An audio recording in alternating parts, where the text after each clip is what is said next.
Hello everyone, my name is Voyles, and I'm a junior at Georgia College, majoring in theater.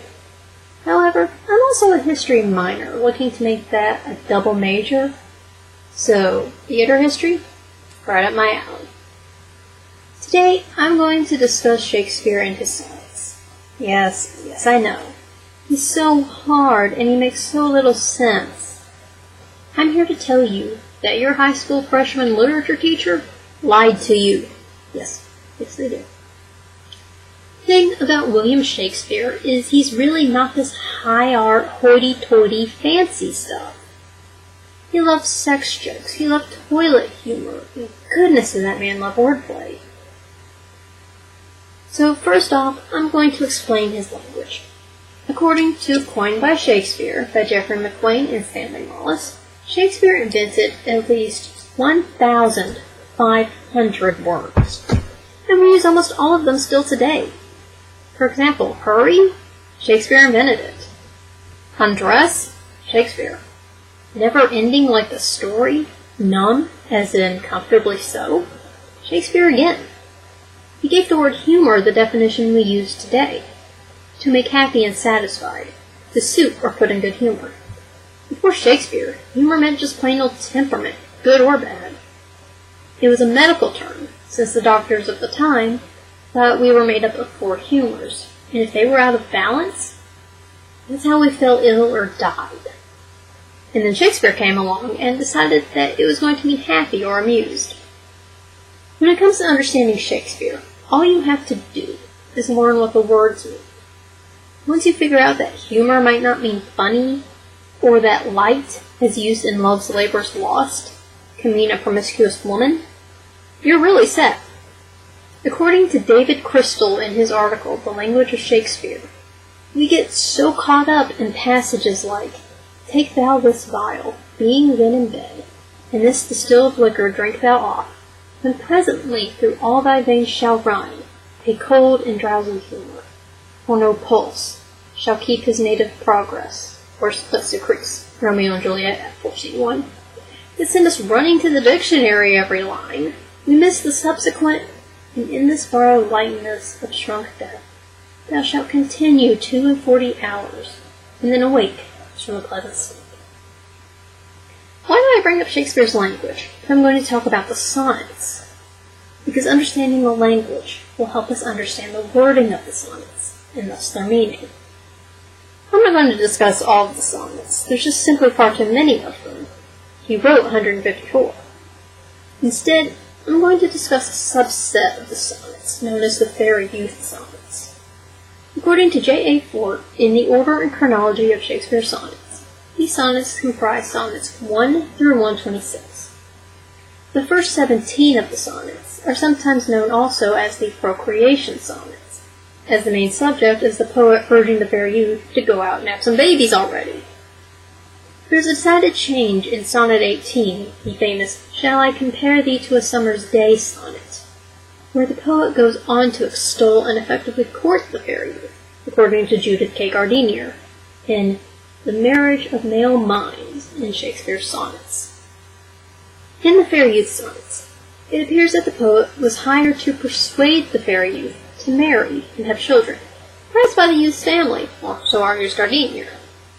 The poet falls in love with the youth, and perhaps may have already done so by Sonnet 1, and creates a relationship that may in fact does not exist, as argued by Robert Crossman in Making Love Out of Nothing at All, the issue of story in Shakespeare's Procreation Sonnets. Gardiner is kinder about it, arguing that the youth eventually falls in love with the poet. Now, you'd expect a sonnet to be from a man directed to a woman, since that was what they were used for. But the use of the phrase "tender churl" in Sonnet 1 makes it clear that the fair youth is in fact a male. Yes, "Shall I compare thee to a summer's day" is directed to the fair youth. If the masculinity of the youth is in question even after that, Sonnet 20 makes this extremely clear. As taken from the Dover Thrift edition of Shakespeare's Sonnets, "A woman's face, with nature's own hand painted, hast thou, the master-mistress of my passion, a woman's gentle heart, but not acquainted with shifting change, as is false woman's fashion. An eye more bright than theirs, less false and rolling, gliding the object whereupon it gazeth, a man in hue, all hues in his controlling, which steals men's eyes, and women's souls amazeth. And for a woman wert thou first created, till nature, as she wrought thee, fell a doting, and by addition me of thee defeated, by adding one thing to my purpose nothing. But since she pricked thee out for woman's pleasure, mine be thy love, in thy love use their treasure. Let's unpack that a bit. The first quatrain, or the first 4 lines, says that the youth has a feminine face, but the use of master-mistress indicates a male. The second and third ones indicate that nature had created the youth as a woman at first, but then, quote, fell a doting, unquote, and made him a male. The last 2 lines of the final quatrain and the couplet show why I started with Shakespeare's language. Nothing was Elizabethan slang or vagina. Remember Hamlet's line, "That's a fair thought, to lie between maid's legs," when Ophelia says that she thinks nothing? He's referring to her vagina, just as nothing in the sonnet does. And so with an addition, nature made the youth male, and that addition does the poet no good, because the poet is himself male. The line, "But since she pricked thee out for woman's pleasure," is a double entendre. Prick in this case, similar to pick, keeps the iambic pentameter secure, and is also slang for penis.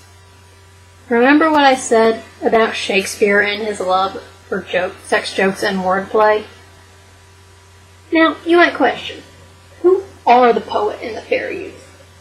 That's a somewhat contested question on both parts. There are those who either think the poet is Shakespeare himself, but he's not at all in love with the youth, which is what C.S. Lewis and Shakespearean scholar Stephen Booth think, according to Crossman. Or that the poet is an unnamed character, and the use of I in the sonnets applies to that character and not Shakespeare. Margherita di Grazia, in Locating and Dislocating the I of Shakespeare's sonnets, claims that there is a good reason to identify Shakespeare with the I of the sonnets, since there is no other time that Shakespeare employs first person, and that no one but Shakespeare is named on the title page.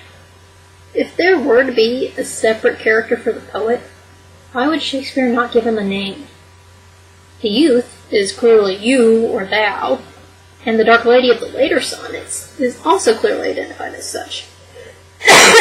Excuse me. I think it is safe to say that the poet and the author are one and the same. Then who is the fair youth? 2 names continue to make themselves known. First is William Herbert, 3rd Earl of Pembroke, and second is Henry Wriothesley, 3rd Earl of Southampton. Both are considered, due to the dedication at the start of the first publication of the sonnets, preserved in the Dover Thrift Edition, naming a Mr. W.H. as the, quote, only begetter of these ensuing sonnets, quote. The Earl of Pembroke is discounted by several people, including Fort and Crossman, with Fort going so far as to say that the Earl of Pembroke was too young to be the youth, being 14 at the time. Fort and Crossman go on to say that it is in fact the Earl of Southampton, since Shakespeare had dedicated previous poems to him, namely Adonis and Venus and the Rape of Lucrece. Crossman also notes that Southampton was under contract to marry, and Shakespeare and he were already familiar with each other. This, I suppose, leads to the question, if the poet is indeed Shakespeare, does that mean Shakespeare was gay?